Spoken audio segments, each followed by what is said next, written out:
saya ini ya santri tulen, pola pikirnya juga tidak jauh dari santri. Saya dibimbing, dididik, di apa namanya, dibentuk dengan karakter santri yang kuat. Bapak saya itu menekankan putra putrinya harus bisa ngaji, karena kalau tidak bisa ngaji, konon katanya akan mempermalukan keluarga sendiri. Oleh karenanya, saya di samping belajar di pendidikan formal, saya juga belajar ngaji yang luar biasa sungguh-sungguh. Yang tujuannya adalah untuk membahagiakan cita-cita dari keluarga saya. Kebetulan saya itu ketika bapak saya meninggal, abah saya meninggal, saya masih dalam usia yang sangat dini. Dan ketika bapak saya meninggal, otomatis ibu saya yang mempunyai peran besar dalam mendidik karakter saya. Bagaimana ibu saya mengajari saya tentang disiplin, keilmuan, menghormati guru, ilmu, dan lain-lain. Tribuners, sesaat lagi saya akan mengajak Tribuners dimanapun Tribuners berada untuk mendengarkan cerita inspiratif dari seorang kiai asal pondok pesantren tertua di Indonesia, yaitu Buntet Pesantren. Beliau merupakan sosok yang memang inspiratif bagi santriawan dan santriwati di sini, bagi masyarakat dan pada umumnya. Ikuti terus Tribuners, sesaat lagi.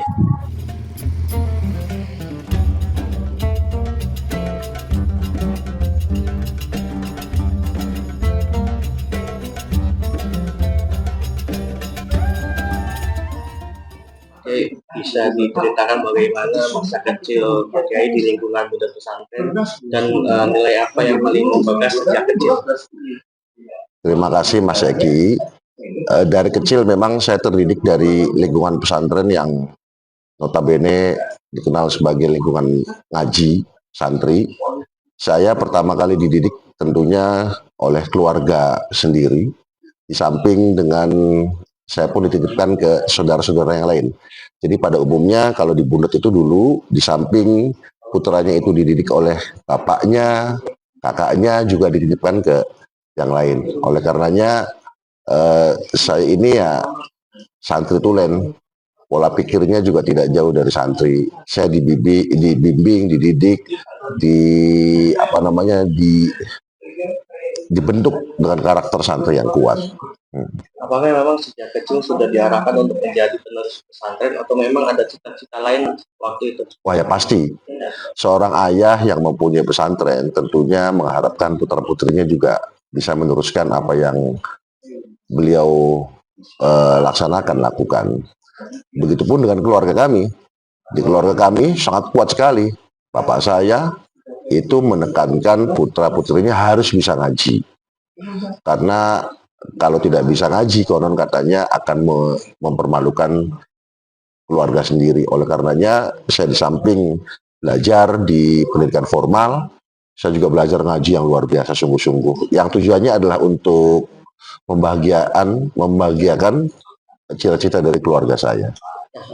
Siapa sosok yang paling berpengaruh dalam membentuk karakter dan pemikiran Pak Kiai?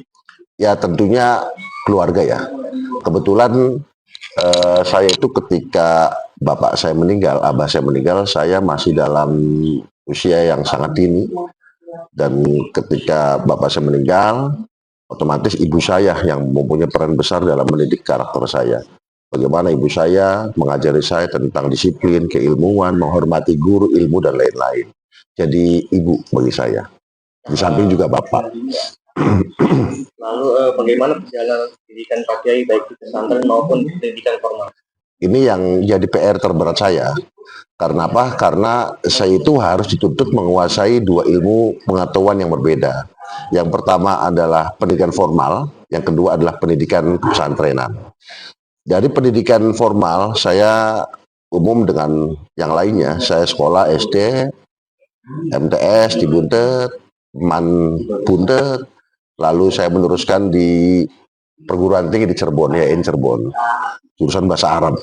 Kenapa saya ambil jurusan bahasa Arab? Ya biar bisa ngaji itu. Dan saya habis S1, saya melanjutkan pendidikan S2, tepatnya tahun 2000. Itu di UIN Syarif Hidayatullah Jakarta. Di samping saya juga mengaji di sana. Jadi sampai pendidikan tinggi pun saya tidak meninggalkan pengajian-pengajian yang sudah kami ngaji ketika kami di pesantren. Jadi kami ngaji Quran juga, ngaji kitab juga kami belajar pendidikan non formal, formal itu. Jadi berat sekali bagi saya. Nah, siapa guru yang paling berkesan dalam perjalanan ilmu dan pelajaran apa yang tidak pernah Kiai lupa? Saya itu yang paling di pengajian kitab ya. Saya itu sosok yang paling berpengaruh di pendidikan saya itu adalah Ki Adib. Beliau itu posisinya sekarang sesepuh pondok pesantren. Tapi beliau kakak sepupu saya. Karena bapaknya Ki Adib itu kakaknya bapak saya. Jadi guru, kakak sekaligus guru. Saya hampir 10 tahun belajar kajian kitab sama beliau. Nah, apa tantangan terbesar saat menempuh pendidikan, khususnya dalam mendalami ilmu agama? Tantangannya tadi, Mas Eki, tantangannya adalah saya itu di samping belajar ilmu agama, pesantren, juga saya belajar ilmu formal tadi di kuliahan. Tuntutannya berat sekali karena dua-duanya harus kami kuasai. Makanya hal yang paling berat ketika itu saya masih muda sekali lah, masih masa muda ya, masih suka main gitu. Harus bisa membagi mana belajar kitab dan mana belajar ilmu formal. Itu yang paling saya rasakan berat ketika itu. Nah, Pak Kiai, di tengah perkembangan zaman, bagaimana Pak Kiai memaknai pentingnya kombinasi antara ilmu agama dan ilmu umum? Nah ya, sangat penting sekali. Karena seperti yang telah diuraikan oleh Umar bin Khattab bahwa kita itu harus mengikuti zaman. Bukan zaman yang mengikuti kita. Oleh karenanya seiring dengan perkembangan zaman yang luar biasa, kami pun terus belajar seiring dengan perkembangan itu. Jadi bukan berarti saya sampai tujuan A selesai. Jadi zaman berkembang, kami pun berkembang. Karena pemahaman seseorang juga pasti berbeda setiap zaman. Ketika dulu cukup 10 menit untuk memahami masalah pada seseorang, mungkin pada zaman sekarang, karena zaman IT ya, zaman HP, mungkin butuh setengah jam untuk memberikan pemahaman pada zaman sekarang. Jadi saya intinya adalah harus bisa menguasai kondisi, sifat, watak, karakter, dan zaman sekarang. Saya ngerti zaman. Soal perjalanan dakwah, kapan pertama kali Pak Kiai mulai aktif berdakwah dan bagaimana pengalaman tersebut? Dakwah itu saya bagi menjadi dua. Dakwah internal dan dakwah eksternal. Dakwah internal itu saya mengaji pada anak-anak santri sendiri gitu. Saya mulai ngaji anak-anak santri justru ketika saya aliyah kelas 2. Kelas 2 aliyah, saya dituntut untuk bisa mampu mengajari anak-anak santri yang masih kecil-kecil lah tentunya. Nah, untuk eksternal saya mulai tahun 2010 lah ya, belum lama lah. Nah, saya sudah kajian-kajian, seminar keagamaan, dakwah Islami sudah sering saya lakukan. Apa tantangan berdakwah di era digital dan media sosial saat ini, Pak?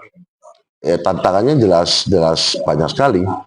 Jadi kita itu ketika memberikan pemahaman terhadap seseorang itu harus ada bukti konkret atau rujukan yang jelas dari apa yang kita sampaikan.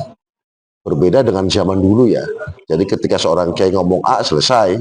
Tapi kecenderungan anak itu lebih aktif, lebih lebih berani untuk bersuara. Kita pun harus menyiapkan data-data yang konkret apa yang kita sampaikan. Itu tantangan kita. Jadi kita sekarang itu bukan hanya sekedar berbicara saja, tapi ada maroji, rujukan yang harus kita punyai untuk disampaikan kepada mereka agar mereka lebih yakin dan lebih kuat. Nah, bagaimana pakai strategi dakwah yang Kiai terapkan agar tetap relevan bagi generasi muda? Tentang strategi dakwah saya itu pernah ada amanat dari guru saya. Guru saya ketika di Jakarta bernama Kiai Haji Masyuri Naim. Beliau itu guru saya. Beliau mengatakan bahwa ketika kamu berbicara dengan seseorang, maka kamu jangan melihat dirimu, tapi kamu harus melihat lawan bicaramu. Ketika kamu yang diajak bicara adalah anak SD, Maka kamu jangan bicara tangan kotangan dalam ilmu matematik. Masih tambah-tambahan, 1+1, 2+2. Kamu jangan bicara ilmu geografi yang tinggi. Jangan membahas tentang meander sungai yang berliku-liku itu. Kamu standar saja. Ketika kamu berbicara dengan kuliahan, kamu pun menempatkan porsi pemikiran kamu sesuai dengan apa yang mereka diajak bicara. Jadi intinya strategi saya itu adalah saya mampu melihat kemampuan dari siapa yang saya ajak bicara. Itu. Pernahkah ada momen dakwah yang paling menyentuh atau mengubah cara pandang? Ya tentunya ada. Ketika saya itu pernah dakwah di daerah Yogyakarta. Maaf ya. Ketika itu saya pengajian di hadapan jamaah yang punten secara organisasi mungkin berbeda dengan saya. Tapi dengan gaya saya, cara saya menghormati, menempatkan mereka sebagai orang yang sama dengan saya mempunyai karakter egaliter terhadap orang, mereka menerima saya. Padahal secara latar belakang mereka berbeda pemikiran. Itu yang paling menarik. Sebagai pengasuh pesantren besar di Cirebon, bagaimana Pak melihat peran pesantren dalam menjaga Nilai kebangsaan? Ya, jadi sesepuh kami, para leluhur kami, pondok pesantren, itu selalu menempatkan umaro itu harus bersanding dengan ulama. Ulama yang menghormati umaro, umaro yang menghormati ulama. Jika itu terjadi, maka akan menjadi negara yang baldatun thayyibatun wa rabbun ghafur. Ulama menghormati umaro, begitupun sebaliknya. Oleh karenanya, nilai-nilai kebangsaan yang ada pada pesantren kami itu sudah ada sejak 1900. Terbukti dengan didirikannya sekolah pertama di Bundet ya, itu bernama MI Watoniyah. Kalau kita bahasa Indonesia kan, itu MI kebangsaan. Itu menunjukkan bahwa hubungan antara kami, pesantren ya, pribadi saya dan pesantren Bundet umumnya, terhadap negara kebangsaan itu sangat erat. Oleh karenanya NKRI itu harga mati bagi pesantren Bundet. Apa kontribusi nyata Ponpes Bundet untuk masyarakat sekitar di luar pendidikan agama? Oh jelas, pesantren Bundet itu pada awal pendirian memang terjun di bidang keagamaan. Tapi karena tuntutan zaman yang luar biasa, pesantren Bundet sekarang itu bukan hanya mengurusi keagamaan saja, sosial. Justru para masyarakat ketika ada masalah sosial puntennya itu bukan ke aparat pemerintah yang ada, justru pada para kiai. Masalah sampah, masalah ekonomi, masalah pembangunan, masalah pendidikan karakter, pendidikan yang di luar pesantren. Jadi pesantren Bundet itu sekarang tumbuh menjadi sebuah pesantren yang kompleks dalam menangani sebuah masalah, bukan hanya agama, semua permasalahan pesantren Bundet itu jawabannya. Ya, bagaimana Pak Kiai menyikapi persoalan sosial di Cirebon seperti kenakalan remaja atau krisis moral? Ya, kita prihatin terhadap apa yang terjadi pada zaman sekarang. Oleh karenanya pesantren Bundet itu tidak henti-hentinya untuk terus bekerja sama, berkolaborasi dengan pihak keamanan, tentunya Polsek, ada Polres, ada Danrem, ada semuanya ya. Kita menguatkan satu sama lain. Dari pihak Polres, polisi, TNI juga sering mengadakan acara di pesantren Bundet untuk memberikan pandangan-pandangan, keamanan dan lain-lain. Begitupun kitanya pun terus support terhadap apapun yang dilakukan oleh aparat pemerintah. Intinya kita saling menjaga, saling menghormati. Apa prinsip kepemimpinan yang selalu Kiai pegang dalam mengasuh santri dan mengelola pesantren? Menghormati santri. Karena apa? Ketika seorang kiai itu menghormati santrinya, insya Allah santri itu akan jauh lebih menghormati. Kita jangan menganggap santri itu sebagai budak. Kita jangan menganggap santri itu sebagai orang yang posisinya di bawah kita. Kita sama, mereka manusia. Manusia yang sedang belajar kepada kita. Jadi egaliter ya, kesamaan sosial, kesamaan latar belakang kita juga harus pegang. Makanya pesantren Bundet itu coba Mas Eki lihat dari semua pesantren itu dekat-dekat dengan santrinya, kiai-kiainya, dekat, diajak ngobrol, sharing, dan orang tuanya sangat suka sekali ketika anak didiknya itu kenal dengan kiainya. Jadi memandang bahwa santri itu adalah manusia seutuhnya, sama posisinya, itu adalah prinsip dari pesantren kami. Ini tentang politik ini. Jadi seyogianya kita itu harus memegang 3 prinsip lah. Yang pertama adalah tasamu, tawasud, dan tawazun. Kalau sebuah pesantren itu memegang 3 prinsip ini, pasti besar sebuah pesantren. Pasti dihormati dan pasti disegani. Pesantren tidak bisa dipisahkan dengan politik, dan politik tidak bisa dipisahkan dengan pesantren. Semuanya saling berkaitan, semuanya saling membutuhkan. Jika santri yang berpolitik yang baik, begitu pun sebaliknya, maka itu akan terjadi komposisi yang ideal bagi saya.